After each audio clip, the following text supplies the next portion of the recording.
Halo semuanya. Oke, mari kita langsung bedah topik kita kali ini. Hari ini kita bakal ngebahas sebuah jurnal yang super menarik karya Nurdin Abdul Aziz. Jurnal ini tuh benar-benar menyoroti realitas yang mungkin sering banget luput dari perhatian kita, yaitu kesenjangan akses pendidikan yang masih kerasa banget di Indonesia. Jadi ini bukan cuma sekedar perkara di mana gedung sekolah itu dibangun ya, tapi ini tentang masa depan jutaan anak bangsa yang terpisahkan sama batas geografis antara kota dan desa. Nah, coba deh kita bayangin dua dunia yang bener-bener beda ini. Di satu sisi, anak-anak di kota tuh udah akrab banget kan sama yang namanya Zoom, buku digital, atau koneksi internet super ngebut. Tapi di sisi lain, anak-anak di pedesaan masih harus berhadapan sama papan tulis yang udah retak, harus jalan kaki berkilo-kilometer ngelewatin bukit, atau bahkan sampai harus manjat pohon cuma buat nyari sinyal. Jurnal ini pakai satu analogi yang brilian banget. Pendidikan itu ibarat tangga emas, tapi sayangnya nih, ujung bawah dari tangga itu nggak nyentuh tanah secara merata di semua tempat. Masuk ke poin pertama kita, dua sisi mata uang. Suka atau enggak, realitas pendidikan kita tuh bener-bener kayak dua sisi mata uang. Pendidikan yang idealnya jadi hak dasar buat semua orang, entah gimana pelan-pelan malah berubah jadi semacam privilege geografis. Jadi, di mana kalian lahir, disitulah kualitas pendidikan kalian ditentukan. Penulisnya merangkum ini dengan kata-kata yang indah tapi cukup bikin kita tertampar. Pendidikan adalah tangga emas menuju masa depan. Namun, di negeri ini, tangga itu tak selalu berdiri tegak di tempat yang sama. Kalimat ini ngingetin kita sama kenyataan pahit bahwa ketika anak-anak kota punya segudang fasilitas, anak-anak di pelosok malah harus secara harfiah menggendong harapan mereka cuma buat bisa nyentuh gerbang sekolah. Lanjut ke bagian kedua, jurang angka kesenjangan. Kalau kita ngomongin data dari Badan Pusat Statistik, jurangnya tuh kelihatan makin nyata. Coba perhatiin. Angka partisipasi sekolah di kota itu udah nyentuh 98%. Sementara di desa masih tertinggal di 82%. Terus, gimana dengan ketersediaan guru? 95% di kota berbanding cuma 70% di desa. Akses internet? 92% lawan 55%. Dan untuk fasilitas sekolah, 90% di kota udah lengkap, tapi di desa cuma 60%. Angka-angka ini bukan sekedar statistik di atas kertas ya. Ini tuh kayak dinding tebel yang ngehalangin hak belajar anak-anak kita. Dan jujur aja, ini yang jauh lebih penting. Angka-angka tadi nggak cuma ngewakilin gedung yang rusak atau kosong loh. Ini tuh mencerminkan krisis secara kualitas. Di banyak desa, roda pendidikan kita tuh benar-benar bergantung banget sama guru-guru honorer yang bayarannya masih jauh dari kata layak. Parahnya lagi, karena kurangnya tenaga pengajar, mereka sering banget terpaksa ngajar mata pelajaran yang sama sekali bukan keahlian mereka. Hasilnya, ya muncul fenomena pendidikan seadanya. Bagian ketiga, dilema era digital. Situasi yang udah timpang ini, dihantam lagi sama sesuatu yang di luar dugaan. Begitu pandemi COVID-19 datang dan maksa semua sekolah buat beralih ke sistem daring, ketimpangan akses internet ini langsung kelihatan aslinya.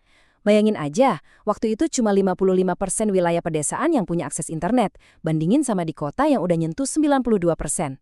Pas anak-anak kota bisa dengan asyiknya ngikutin kelas virtual, anak-anak desa malah kebingungan lari sana-sini nyari sinyal cuma buat ngedownload tugas.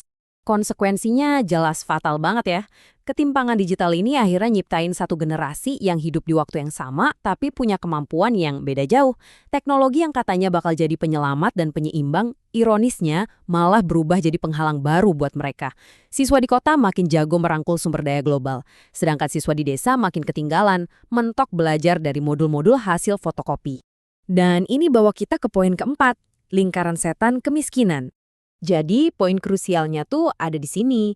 Bank Dunia pernah nemuin fakta bahwa setiap tambahan 1 tahun aja di pendidikan yang layak, itu bisa ningkatin pendapatan individu sampai 10%. 10% loh, itu angka yang signifikan banget. Tapi bayangin kalau anak desa nggak dapat akses yang memadai, secara otomatis mereka bakal kehilangan peluang 10% ini terus-terusan, tahun demi tahun. Terus dampaknya apa dong? Nah, jurnal ini ngebedah implikasi ekonomi makronya.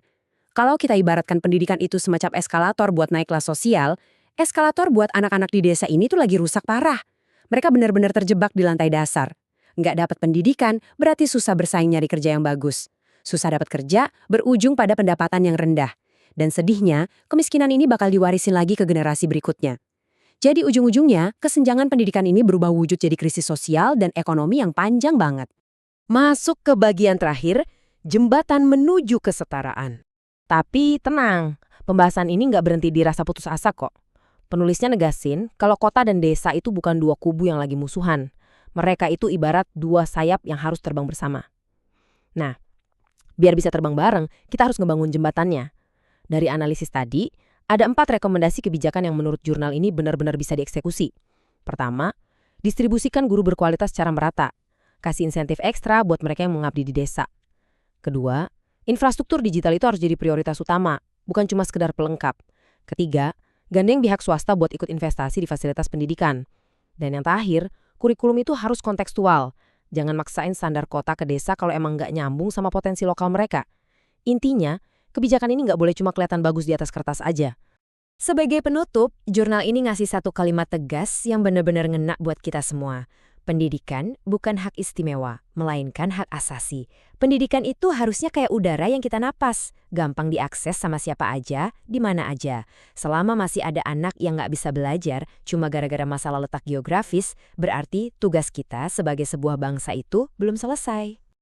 Sebelum kita selesai, ada satu pemikiran dari pembahasan kali ini yang terus muter-muter di kepala saya. Coba deh kalian renungin ini sejenak. Apakah kita rela ngebiarin anak-anak desa nunggu terlalu lama buat masuk ke ruang kelas yang seharusnya udah jadi hak mereka sejak kemarin? Agak berat ya pertanyaannya, tapi justru lewat diskusi kayak ginilah kita jadi lebih melek sama realitas yang ada di sekitar kita. Terima kasih banget ya udah gabung di Explainer kita kali ini. Kalau kalian ngerasa bedah jurnal kayak gini bermanfaat dan ngebuka wawasan baru, yuk langsung aja klik tombol subscribe sekarang juga. Pastiin kalian gak ketinggalan seri-seri pembahasan seru lainnya dari kita. Sampai jumpa dan mari kita terus belajar bareng-bareng.